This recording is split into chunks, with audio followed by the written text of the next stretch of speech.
बच्चों आज हम क्लास 5th में आप लोगों को लेसन 17 व्याकरण पढ़ाएंगे, विराम चिन्ह पढ़ाएंगे बच्चों। ये जो आप लोग बुक देख रहे हैं इससे समझ में आया। विराम चिन्ह आप लोग इससे पहले भी पढ़ चुके हैं, तो लेकिन आपको फिर से पढ़ाना है, तो ये पढ़ना है। तो ये देखिए ये बुक है आपका, और ये आपका लेसन दिया हुआ है बच्चों, लेसन 70 विराम चिन्ह, पेज नंबर 140। ये देख रहे हैं ये बच्चों। विराम चिन्ह क्या होता है आप लोग सब लोग जानते हैं। विराम मतलब होता है रुकना। जब हम हिंदी भाषा में, जब हिंदी या इंग्लिश भाषा में जब हम बोलते हैं, जब हम कोई चीज लिखते हैं और बोलते हैं, तो जहां पे हम थोड़ी देर के लिए रुकते हैं उसी को हम बोलते हैं विराम देना। समझ में आया बच्चों। विराम चिन्ह जो होते हैं वो कई तरीके के होते हैं। इंग्लिश और हिंदी में लगभग एक जैसे होता है, लेकिन जो पूर्ण विराम होता है वो अलग होता है। हिंदी में और इंग्लिश में पूर्ण विराम जो होता है वो अलग होता है। इंग्लिश में कॉमा डॉट लगता है, फुल स्टॉप लगता है, और हिंदी में क्या होती है, लाइन लगती है। समझ में आया।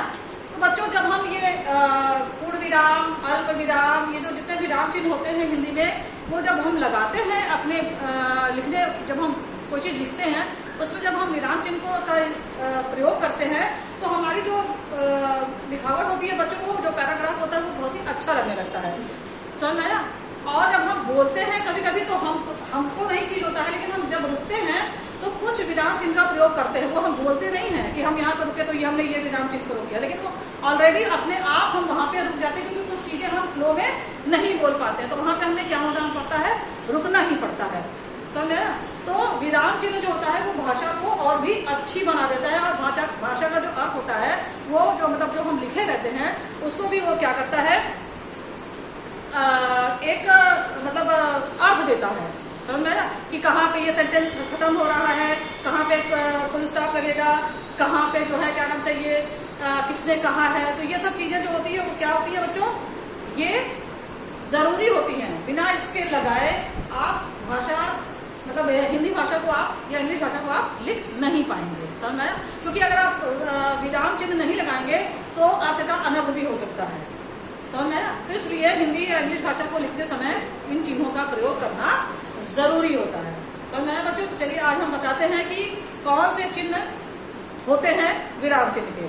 बच्चों सबसे पहला होता है आपका पूर्ण विराम। आपको ब्लैक किए ध्यान से देखिएगा। फर्स्ट होता है आपका पूर्ण विराम। बच्चों पूर्ण विराम का साइन होता है ऐसे, ये आप जब हम वाक्य कंप्लीट कर लेते हैं तो हम लास्ट में इसके यहाँ पे पूर्ण विराम लगाते हैं, मतलब हमारा वो वाक्य वहां पे क्या हो गया, कंप्लीट हो गया। जैसे सीता एक अच्छी लड़की है, तो सीता एक अच्छी लड़की है, ये वाक्य अपने में कंप्लीट हो गया। जब हम ये वाक्य लिख लेंगे बच्चों तो हम यहाँ पे लास्ट में हम ये वाला चिन्ह लगा देंगे, मतलब वो वाक्य जो है वो सेंटेंस क्या हो गया है, वो कंप्लीट हो गया है। समझ आया। तो इसको क्या बोलते हैं बच्चों, पूर्ण विराम। सेकंड होता है बच्चों अल्प विराम। सेकंड साइन होता है अल्प विराम। अल्प विराम का चिन्ह होता है बच्चों ऐसे, जैसे आप लोग हिंदी में इंग्लिश में कॉमा बोलते हो, समझा ना।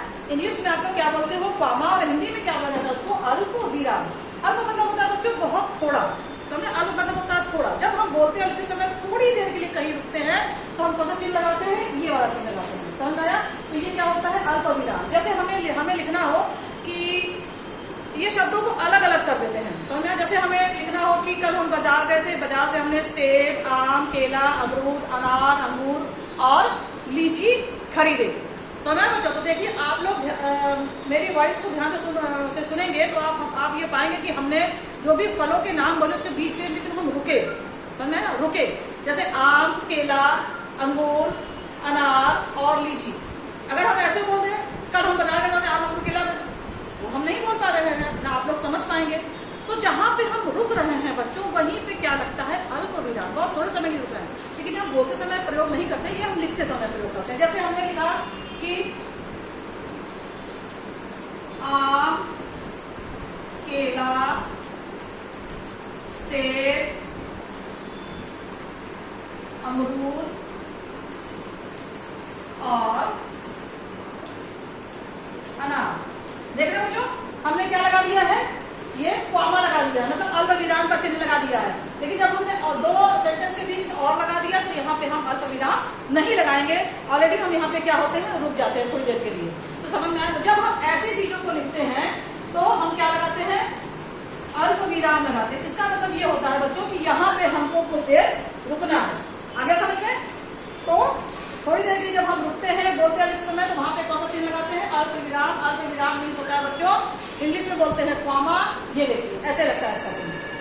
सेकंड है बच्चों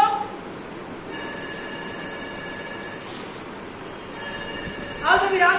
चलिए हम अल्प विराम आपको पढ़ के ही बता देते हैं। अल्प विराम का अर्थ होता है थोड़ा विराम। वाक्य बोलते समय जब हम थोड़ा रुकते हैं तब हम अल्प विराम का प्रयोग करते हैं। जैसे एक शब्द को अलग करने के लिए, समझ आया, बहुत सी जगहों पे करते हैं। जैसे एक शब्द को अलग करने के लिए, जैसे माता जी बाजार से, हमने बताया ना फ्रूट वाला, सेब, केला, संतरा, अंगूर, लीची आदि खरीदे, तो आप लोग अपनी बुक में देखिए लगे हुए हैं। ये देखिए ये फुल स्टॉप यहाँ पे करे कॉमा लगा हुआ है, समझ में आया। सेकंड होता है बच्चों वाक्य को जोड़ने के लिए। वाक्य को जोड़ने के लिए भी हम कॉमा लगाते हैं। जैसे साक्षी ने विद्यालय से आकर खाना खाया, गृह कार्य किया और खेलने चली गई। तो साक्षी ने विद्यालय से आकर खाना खाया, यहाँ पे हमने क्या लगा दिया, अल्प विराम। इसके बाद हमने आगे अपना सेंटेंस कंप्लीट लिखा, गृह कार्य किया और खेलने चली गई। ये देख रहे हैं बच्चों, ये देखिए यहाँ पे, जहाँ पे मेरी फिंगर है, ये नीचे वाली, यहाँ पे आप देख रहे हैं खेलने खाना खाया के बाद क्या लगा हुआ है, कॉमा लगा हुआ है। फिर होता है समुच्चय बोधक से पहले। सौम्या ने बहुत इंतजार किया परंतु रिया नहीं आई। अब देखिए यहाँ पे ये भी क्या है, आपका कॉमा लगा हुआ है। तो हम कई स्टेजेस में अल्प विराम का प्रयोग करते हैं, समझ में आया। फिर है कथन को स्पष्ट करने के लिए, मतलब जो हम कह रहे हैं उसको क्लियर करने के लिए। अध्यापिका ने बताया हिंदी हमारी राजभाषा है। बच्चों ये क्या है, ये अलग अलग है। इसको हम वैसे हम बोल, हिंदी हमारी राजभाषा है, तो आप ये देख रहे हैं कि हमने इस कथन को स्पष्ट कर दिया, हिंदी हमारी राजभाषा है। इसके आगे आप देख रहे हैं बच्चों इन्वर्टेड कॉमा लगा हुआ है, ऐसे करके आप ये देख रहे हैं, ऐसे इसमें वर्ड लिखे हुए हैं। जब जो वर्ड इन्वर्टेड कॉमा में कोडेड होते हैं उनको आप चेंज नहीं कर सकते। वो जिस तरीके से आपकी बुक में लिखे होते हैं या जिस तरीके से किसी व्यक्ति ने बोले होते हैं उसको सेम लिखना पड़ता, उसी तरीके से लिखना पड़ता है। अगर ये चिन्ह लगा है तो इन्वर्टेड कॉमा लगा हुआ है तो आपको उसी तरीके से सेम बोलना पड़ेगा, आप उसमें कोई चेंजेस नहीं कर। जैसे एक हिंदी की अध्यापिका ने बताया कि हिंदी हमारी राजभाषा है। अब हिंदी हमारी राजभाषा है, ये कोडेड है इन्वर्टेड कॉमा में, तो उसको आप चेंज नहीं कर सकते। इसको आप ये नहीं कह सकते कि हमारी अध्यापक ने बताया तो ठीक है, हिंदी जो है ना वो हमारी राजभाषा है, तो जो है कि ये भी हमने गलत होगा ये। तो जिस तरीके से बोला जाता है, अगर इस इन्वर्टेड कॉमा में कोई भी वर्ड कोड है तो वो जैसे होगा वैसे ही आपको बोलना और लिखना पड़ेगा। फिर बच्चों संबोधन के लिए, हाँ पिताजी आने वाले हैं, तो हाँ या नहीं के बाद आप क्या लगा सकते हैं, कॉमा लगा सकते हैं। फिर बच्चों आपका अर्धविराम। अर्धविराम का चिन्ह देखिए क्या होता है, आपका है अर्धविराम। अर्धविराम का चिन्ह होता है ये ऐसे, देखिए ऊपर डॉट होता है, नीचे कॉमा जैसा साइन होता है।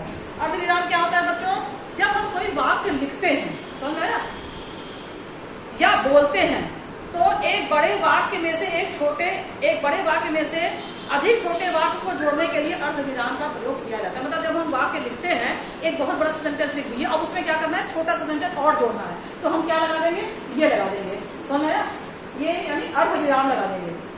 आगे समझ में, जैसे कपास से सूत तैयार किया जाता है, एक वर्ड है नॉर्मल सा, कपास से सूत तैयार किया जाता है। अब ये लंबा वर्ड है, इसके आगे हमें एक छोटा वर्ड और जोड़ना है, तो हम इन्वर्टेड कॉमा लगा के, मतलब सर इन्वर्टेड कॉमा करेंगे, अर्धविराम लगा के हम इसमें क्या जोड़ देंगे, सूत से कपड़ा बनता है। आगे समझ में, मतलब एक बड़े वाक्य में जब एक छोटा वाक्य जोड़ा जाता है तो हम कौन सा लगाते हैं, ये अर्धविराम। ठीक, फिर आप लोग पेजेस को चेंज करिए, आइए पेज नंबर 142 पर। इसके बाद है आपका बच्चों प्रश्नवाचक। प्रश्नवाचक ये है, आज सबको पता है, ये चिन्ह कब लगता है, जब हम कोई क्वेश्चन पूछते हैं, समझ में आया, जहां वाक्य में क्वेश्चन पूछा जाता है, जिस वाक्य में क्वेश्चन पूछा जाता है उस वाक्य में हम क्या लगाते हैं, ये वाला चिन्ह लगाते हैं, यानी प्रश्नवाचक चिन्ह लगाते हैं। फिर है बच्चों विस्मय बोधक।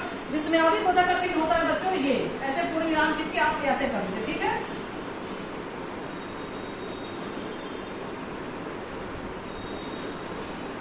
अगर समझ में, ये सेंटेंस जो होता है बच्चों कब लगाता है, जब आप अपने मन के भाव, जब आप अपने मन भाव को जैसे खुशी स्पष्ट कर रहे होते हैं, आश्चर्य स्पष्ट कर रहे होते हैं, गंदगी स्पष्ट कर रहे होते हैं, तब हम ये वाला चिन्ह लगाते हैं। जैसे अरे ये तुमने क्या कर डाला, तो अरे के बाद जो है हम ये चिन्ह लगाएंगे, ठीक है। इसके बाद वाह कितना सुंदर दृश्य है, तो वाह के बाद भी हम क्या लगाएंगे, ये वाला चिन्ह लगाएंगे। आगे समझ में। फिर है योजक। योजक क्या होता है बच्चों, योजक का होता है ये ऐसे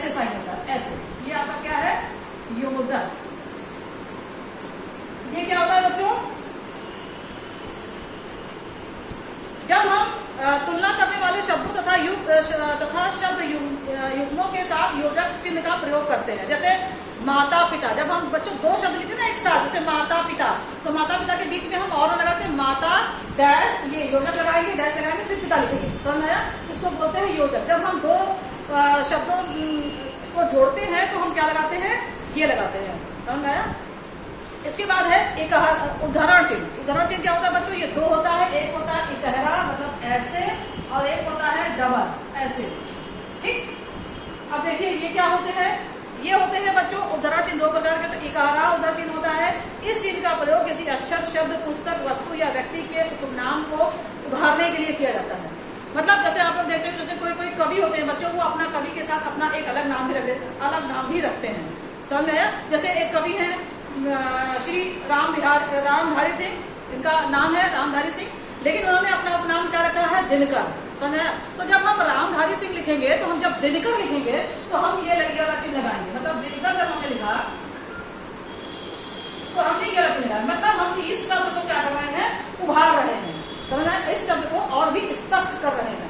जब हम शब्दों को स्पष्ट उभारते हैं तो हम क्या करते हैं, किसी कोई पुस्तक, जैसे मान लो हमने रामायण लिखा, तो रामायण में भी हम क्या लगाएंगे, ये इकहरा उदाहरण चिन्ह लगाएंगे, क्योंकि इस रामायण जो पुस्तक है, उसको जो ग्रंथ है, उसको हम क्या कर रहे हैं, उभार रहे हैं। आगे समझ में? इसके बाद है दोहरा उदाहरण चिन्ह। दोहरा चिन्ह का प्रयोग किया जाता है जब हमने बताया ना कि एक इससे पहले वाला भी अल्प विराम में भी हमने बताया था कि कथन को जो का त्यों कहने के लिए हम ये कॉमा लगाते हैं, उदाहरण दोहरा उदाहरण चिन्ह लगाते हैं, ये वाला चिन्ह दोहरा, ये डबल होता है, समझे? जैसे एक सेंटेंस है, नेताजी सुभाष चंद्र ने कहा कि तुम मुझे खून दो मैं तुम्हें आजादी दूंगा, तो तुम मुझे खून दो मैं तुम्हें आजादी दूंगा, ये वर्ड क्या करेंगे बच्चों, हम जो लिखेंगे वो इस डबल उदाहरण चिन्ह के में लिखेंगे, के अंदर लिखेंगे, क्योंकि उस वर्ड में हम चेंज नहीं कर सकते, समझ आया?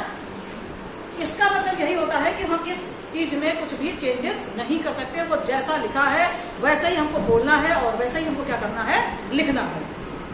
फिर बच्चों लाघव चिन्ह। लाघव चिन्ह यानी शॉर्ट फॉर्म में होता है, ये ऐसे करके लगाते हैं, यानी ऐसे गोला वाला जैसे, समझ आया? जब हम कोई चीज को शॉर्ट फॉर्म में लिखते हैं, समझ आया? जैसे डॉक्टर, अगर हमें डॉक्टर लिखना है तो हम डॉक्टर पूरा ना लिख के ये कर देते हैं, समझ आया?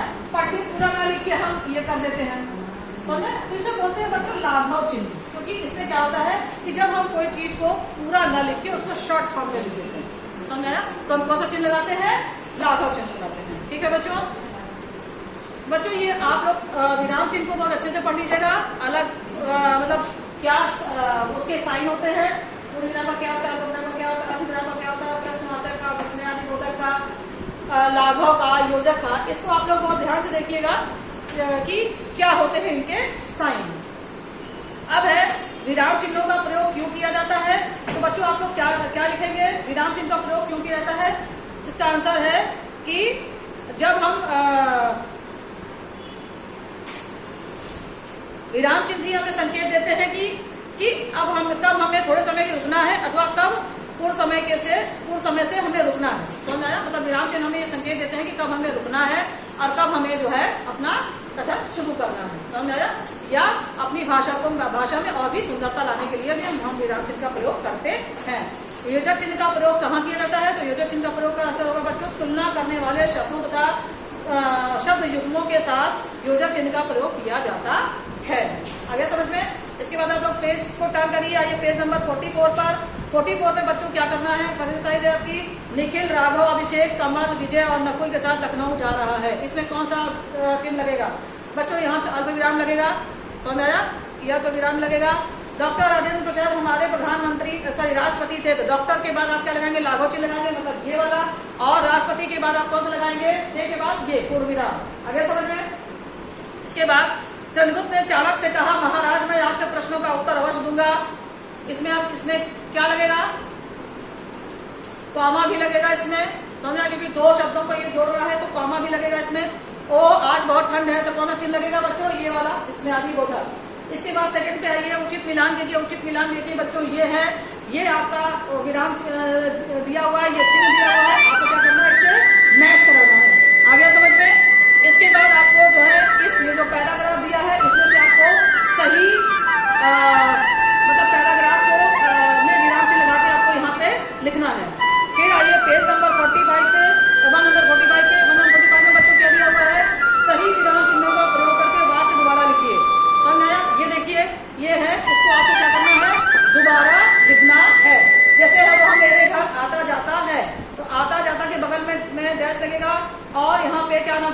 वो लगा हुआ है अर्ध विराम, तो यहाँ पे क्या लगेगा? पूर्ण विराम।